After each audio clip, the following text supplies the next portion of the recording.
détruire l'État islamique et après?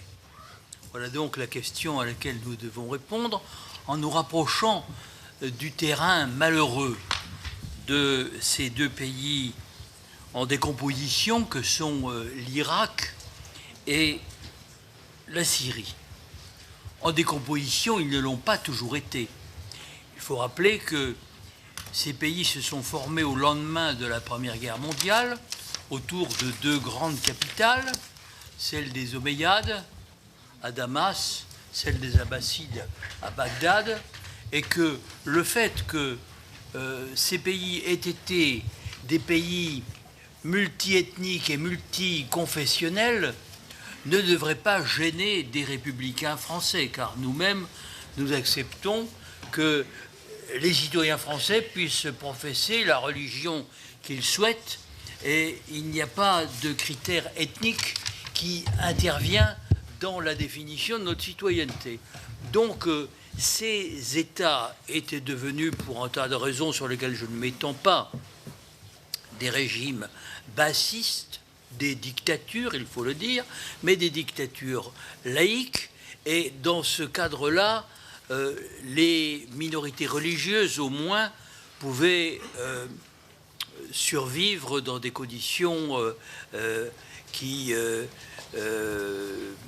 pouvaient paraître, en tout cas pour les chrétiens d'Orient, acceptables. Je ne veux pas dire qu'il n'y avait pas toutes sortes de rivalités, bien évidemment. Il me semble quand même que pour parler de la situation actuelle, on ne doit pas oublier que ces pays étaient portés par des courants modernisateurs. Ils s'inscrivaient dans le courant de ce qu'on appelait la nada, de la réforme, et que la montée du fondamentalisme islamique dont Daesh est la pointe avancée aujourd'hui n'est que l'envers de l'échec de la réforme, de l'échec de la nada, de l'échec du nationalisme arabe, de l'échec de tout ce qui portait ces pays vers la modernité. Pour autant, il ne faudrait pas déduire que ces courants de la réforme ont disparu. Naturellement, ils répondent toujours à des aspirations dans ces pays, même si le fondamentalisme islamique a pris le dessus depuis, on pourrait dire, 1979. Khomeini en Iran, l'occupation des lieux saints de la Mecque par des extrémistes wahhabites et le début du djihad afghan après que les soviétiques se soient immiscés dans les affaires de l'Afghanistan.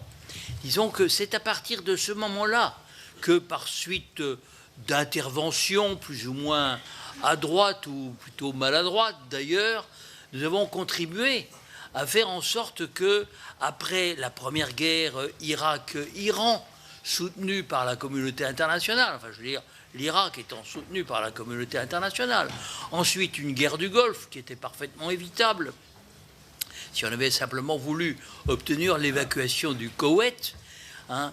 Ensuite le développement en Arabie Saoudite d'un djihad sunnite sur la base de ce qu'était Al-Qaïda. Mais Al-Qaïda, après la fin de la guerre afghane, se retourne contre l'Occident et les premiers attentats de Al-Qaïda se situent, si je me souviens bien, en 1992, c'est-à-dire au lendemain de la première guerre du Golfe. La deuxième guerre du Golfe est encore plus déstabilisatrice que la première, qui l'avait d'ailleurs été puissamment, puisqu'elle a instauré un blocus et un encagement de l'Irak, et que c'est pour finir le job que le président Bush Junior a entrepris la deuxième guerre, qui aboutit à la destruction de l'État irakien, de son administration, de son armée, de sa police, avec comme résultat une partition de fait. Partition de fait contre laquelle le gouvernement de Bagdad n'a pas vraiment lutté tant qu'il a été dirigé par M. El-Maliki, dont le gouvernement était quand même relativement sectaire et a contribué à offrir les régions occidentales de l'Irak, d'abord à Al-Qaïda, Tout à l'heure, M. Juillet a parlé de El Zarqawi. C'était dans les années 2004-2005. Et l'armée américaine a fait un énorme effort pour reconquérir ces provinces d'Al-Anbar et de l'ouest irakien. La bataille de Falloujah a duré plusieurs mois. C'est en achetant le retournement des tribus sunnites que le général américain Petraeus a obtenu en quelque sorte une accalmie qui a précédé le départ des troupes américaines de l'Irak. Mais je pense qu'il faut resituer tout cela en perspective, parce que le désordre qui s'est créé, si je commence par l'Irak, c'est que Daesh s'est d'abord développé en Irak.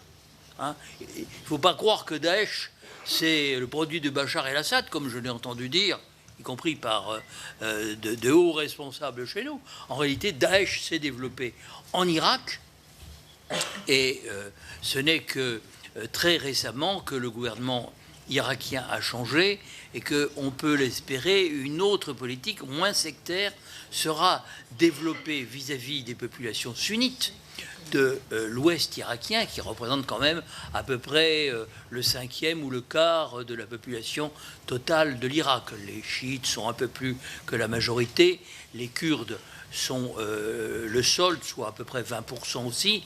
Disons qu'il y a un certain équilibre de l'Irak et qu'il est probablement préférable de préserver si on veut maintenir l'unité de l'Irak. Et en même temps, je dirais qu'un Irak dont le gouvernement est à prépondérance chiite est évidemment davantage inféodé à l'Iran. Est-ce que nous voulons garder une certaine marge de distanciation de l'Irak par rapport à l'Iran? C'est une question qu'on doit se poser. Les révolutions arabes ont éclaté en 2011, au moment où les troupes américaines achevaient leur évacuation de l'Irak. Et dans les révolutions arabes, il y a naturellement la Tunisie, l'Égypte, le départ de M. Ben Ali et du maréchal Moubarak. Il y a ensuite la Libye et la Syrie. Je pense que l'erreur a été de prendre le train en marche des révolutions arabes en pensant que ça allait se passer en Syrie comme ça s'est passé en Tunisie ou en Égypte. La réalité était beaucoup plus complexe.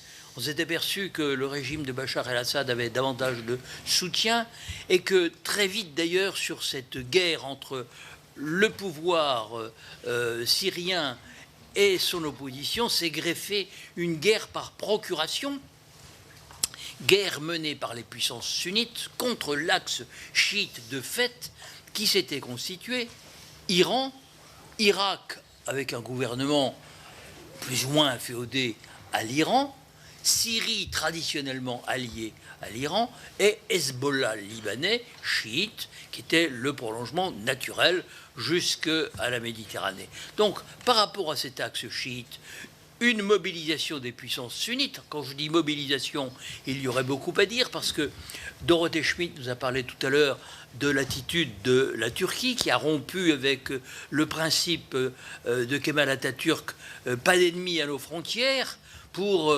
développer une sorte de néo-ottomanisme et très vite s'ingérer dans les affaires de la Syrie, puisque la création de l'ASL, de la Coalition nationale syrienne et des Amis de la Syrie, intervient dès 2011. Alors en même temps, il y a un conflit de parrainage, parce que l'Arabie saoudite patronne certains groupes, et notamment des groupes salafistes, ou même des groupes franchement liés à Al-Qaïda comme Jabhat al-Nusra. Donc il y a ce conflit de parrainage entre les puissances sunnites. J'ajoute que le Qatar soutient les frères musulmans qui traditionnellement vertébraient l'opposition syrienne. Merci de votre attention.